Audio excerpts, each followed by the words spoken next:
Halo Bray, kembali lagi di gaptek.id dan kali ini gue pengen ngebahas laptop murah lagi yang budgetnya kurang lebih sekitar 6 jutaan. Ini juga ketiga kalinya gue ngebahas laptop dengan prosesor yang sama, yaitu adalah AMD Ryzen 3 7320U. Cukup banyak sebetulnya keluhan gue soal prosesor ini, meskipun sebetulnya AMD Ryzen 3 7320U punya keunggulan tersendiri. Keunggulannya ada di productivity dan juga di efisiensi. Mungkin calon penggunanya banyak mengeluhkan prosesor ini karena kemampuan gamingnya yang memang lebih rendah sedikit daripada AMD Ryzen 3 5300U dengan Radeon Vega-nya. Udah gitu juga keluhan dari Mendocino ialah soal memori DDR5 yang ngebikin production cost dari vendor-vendor laptop itu jadi banyak yang mangkas di beberapa aspek kayak di bagian layarnya lah, SSD-nya lah, habis itu build quality-nya juga. Nah, HP menghadirkan HP 14 terbaru dengan Mendocino mereka, yaitu adalah HP 14 EM0014AU yang dimana ini juga sama-sama menggunakan Mendocino alias si Ryzen 3 7320U. Tapi menurut gua HP di sini berusaha semaksimal mungkin agar laptop mereka tidak terlihat downgrade sama sekali, bahkan gua ngerasa laptop ini jadi terlihat upgrade. Dari segi desain aja kalau kita bicaranya soal itu, di sini desainnya hampir berubah total meskipun kalau kasat mata kita masih ngelihat laptop ini seperti HP 14. Tapi kalau kita lihat detail-detailnya, ada beberapa aspek dari HP Pavilion yang memang diterapkan di HP 14 kali ini. Yaitu soal bobotnya yang sekarang udah semakin ringan dan juga soal dimensinya yang udah semakin ringkas.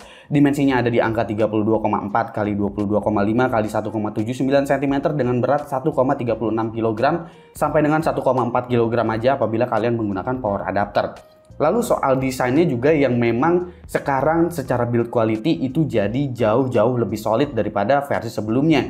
Jadi kalau kita ngelihat laptop ini nggak terkesan ini laptop yang murahan. Contohnya di bagian keyboardnya aja, di sini HP ngasih upgrade untuk bagian keyboardnya. Yang pertama itu ada LED backlit untuk laptop yang harganya segini. Jadi ini terkesan premium aja untuk laptop ukuran 6 jutaan. Lalu fontnya juga yang kelihatan cukup tegas, lalu juga travel distance-nya yang memang dalam. Jadi feel clicky-nya ini juga berasa banget. Untuk touchpad itu sebenarnya ada di upgrade juga, jadi touchpadnya lebih lebar. Akan tetapi kayaknya ini di bagian dalam gak ada perubahan. Jadi dengan melebarnya touchpad yang ada di laptop ini, ngebikin touchpadnya agak berasa sedikit kopong menurut gua. Tapi nggak apa-apa, di situ usaha yang cukup keras dari HP agar laptop ini jadi terlihat lebih mewah daripada HP 14 di seri sebelumnya. Lalu untuk bagian I/O juga ini I/O-nya cukup lengkap, HDMI juga udah nggak perlu bantuan dongle lagi, jadi cukup praktis untuk dibawa presentasi meskipun card reader masih tetap absen di sini. Tapi nggak apa-apa karena laptop ini target marketnya juga bukan konten kreator kayak gitu, jadi menurut gua nggak ada card reader pun masih bisa ditoleransi atau dikompromikan. Permasalahan laptop dengan Mendocino itu rata-rata bagian layarnya dikorbankan dengan panel TN, abis itu pakai resolusi rendah pula. Tapi HP cukup baik di sini dengan memberikan panel SVA di resolusi Full HD. Ini bukan tipe panel dengan view angle 178 derajat emang, tapi looks-nya masih jauh lebih baik daripada layar TN. Jadi buat dipakai kerja lama, dipakai baca, nonton, itu nggak musingin mata. Dan gue bisa sangat-sangat apresiasi HP untuk ini, dimana laptop dengan prosesor 7320U rata-rata layarnya memang dikorbankan karena memang production cost dari Mendocino yang memerlukan memori DDR5 dengan harga yang memang cukup tinggi. Lalu juga HP di sini memberikan webcam Full HD yang dimana kalian agak susah sebetulnya nemuin laptop 6 jutaan yang udah ngasih webcam cukup premium seperti ini. Jadi ini juga kelebihan yang ditawarkan HP pada laptop Mendocino mereka. Untuk utilities di sini ada utilities yang namanya My HP, tapi ini bukan utilities untuk pengaturan power, thermal, ataupun fan speed gitu ya. Jadi ini sekedar untuk driver update atau firmware update atau informasi dari laptopnya beserta warrantinya. Jadi sebenarnya utilities ini antara kepake dan nggak kepake sih. Jadi nggak ada utilities untuk pengaturan power saving. Kalau kalian mau mengatur power saving, opsinya cuma tersedia dari bawaan Windows aja. Untuk spesifikasi ini menggunakan AMD Ryzen 3 7320U dengan Radeon Graphics alias RDNA 2 2CPU, RAM-nya 8GB LPDDR5, ada NVMe PCIe Gen 3 512GB, Wi-Fi 6 dengan Bluetooth 5.2, ada Full HD webcam, include dengan Windows 11 plus Office Home Student ya. Mengenai opsi upgrade karena menggunakan memori LPDDR5, tentu kalian nggak bisa mengupgrade memorinya. Yang bisa kalian upgrade atau kalian ganti itu hanya NVMe SSD-nya aja. Ini memang udah kekurangan dari prosesor Mendocino itu sendiri sebetulnya. Dan kalau kita bicara sistem pendinginnya, ini menggunakan single fan blower dengan heat pipe. Dan sebetulnya nggak masalah single fan seperti ini karena ini nggak ada discrete GPU, yang berarti memang GPU-nya itu udah ada di dalam prosesor dan TDP-nya juga memang sangat rendah di 15 watt. Nanti untuk kemampuan dari coolingnya seperti apa, kita bakalan lihat aja di bagian pengujian. Kebetulan juga kan nggak ada profil apapun di sini, jadi memang jalan default aja. Untuk baterai, daya tahannya kurang lebih bisa bertahan 7 jam dengan video playback. Ini udah cukup hemat untuk kapasitas baterai 40-an watt hour sebetulnya. Tapi harusnya Mendocino bisa lebih hemat dari ini loh. Semisal HP memberikan opsi profile power di laptopnya. Karena memang sebetulnya Mendocino itu terkenal dengan power efisiensinya, jadi untuk daily worker bisa menggunakan daya tahan baterai yang jauh lebih panjang. Sebetulnya seperti itu.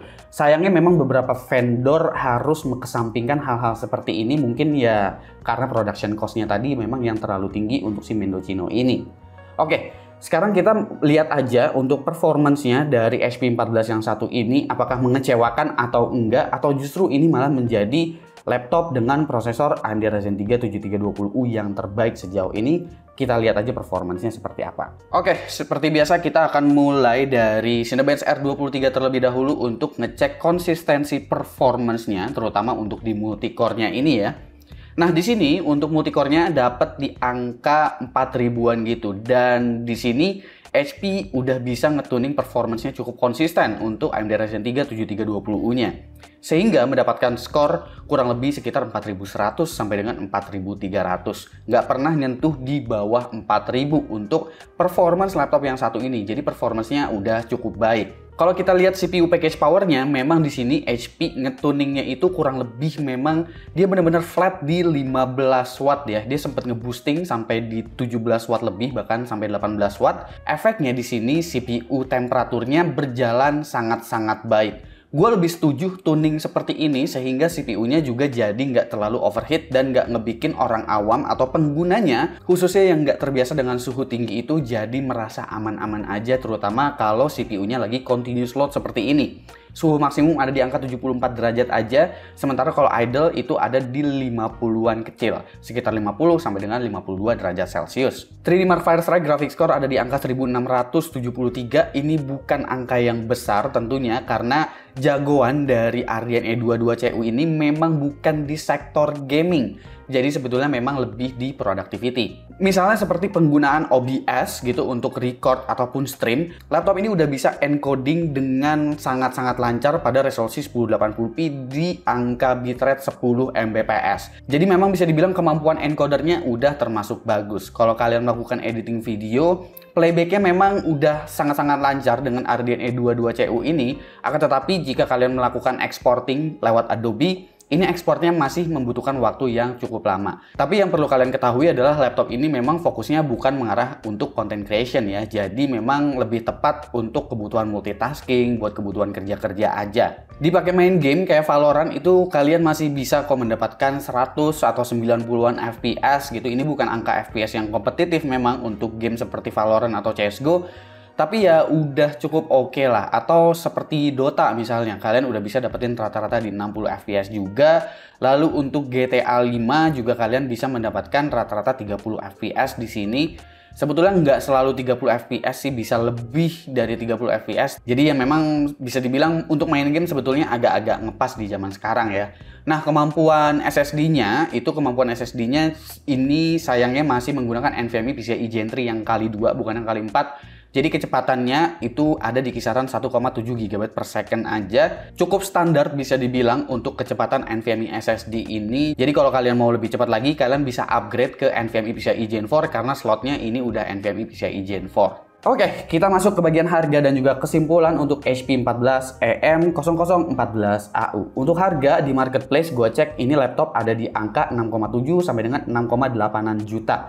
Harga yang kurang lebih mirip-mirip dengan versi Ryzen 3 5300U-nya. Dan pastiin aja kalian kalau nyari di marketplace bergaransi resmi 2 tahun dari HP Indonesia yang udah include juga dengan Microsoft Office Home Student ya. Untuk versi HP 14 itu nggak include dengan accidental damage protection. Jadi kalian cukup cermat aja untuk nyari-nyari di marketplace karena kalau di situsnya HP itu sebetulnya laptop ini dibanderol dengan harga 6,9 juta rupiah. Dan menurut gua HP di sini mencoba memberikan solusi terbaik mereka dan menjadikan HP 14 ini sebagai alternatif yang cukup baik dari pendahulunya HP 14 dengan Ryzen 3 5300U.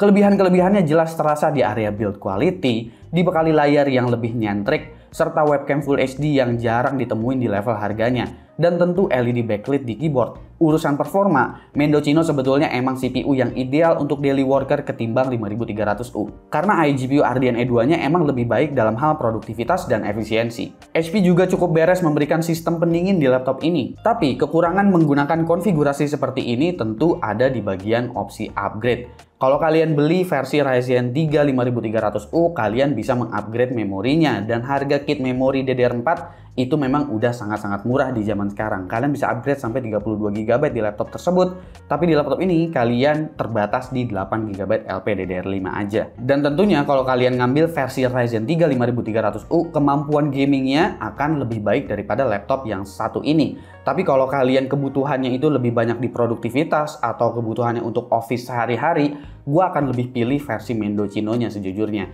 Meskipun ya tetap aja gue nggak bisa menyarankan juga versi 5300U apabila fokus kalian untuk bermain game. Lebih baik duitnya ditabung untuk beli laptop gaming aja ketimbang maksain menggunakan laptop yang seperti ini. Dan gue bisa bilang dari 3 laptop dengan Ryzen 3 7320U yang pernah gue bahas, rasanya HP 14 ini yang bisa ngebikin laptop Mendocino itu jadi terlihat menarik. Dan kira-kira menurut kalian gimana? Apakah memang ini adalah laptop dengan Ryzen 3 7320U yang paling menarik sejauh ini? Komen di bawah dan kasih pendapat kalian masing-masing. Gue Supki dan seperti biasa, sampai jumpa di lain kesempatan.